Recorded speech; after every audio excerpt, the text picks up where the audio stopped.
Makuli the PH, your pageant lover channel. Mag-subscribe ka na!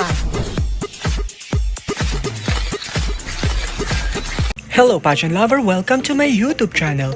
Pambato ng Pilipinas sa Reyna Hispano-Americana 2024 presenting Reyna Filipinas.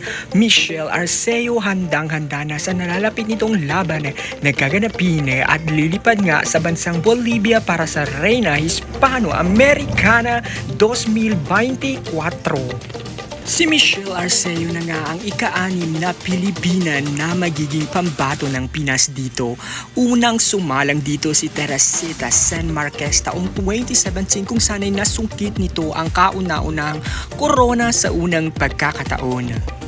Sinundan ni Alyssa Alvarez Mulak taong 2018. Maria Catarina Ligado taong 2019. Maria Catarina Ligado taong 2019.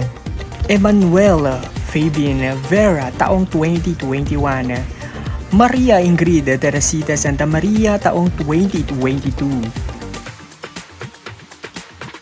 At hopefully ay masungkit na nga ni Michelle Arceo ang ikalawang corona para sa Pilipinas. Ngunit mukhang mahirapan nga raw ang Pinas sa pagsali ng bansang Indonesia sa pageant na ito. Tama ang narinig nyo pageant lover dahil sasali na ang bansang Indonesia sa unang pagkakataon. Si Chessy Arimka Mose nga ang pambato nila dito na makakalaban ni Michelle Arceo. Ayon sa mga nakalap na balita ay nasakop rin daw ang bansang Indonesia ng mga bansang Portugal, Germany at Spain.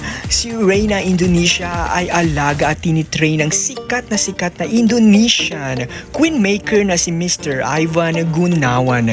Kaya what do you think, dapat na bang kabahan ang Pilipinas sa pagsali ng bansang Indonesia sa Reyna Hispano-Americana? I-comment mo na yan at huwag mong kalimutang mag-subscribe. Pindutin mo na ang bell icon for more updates.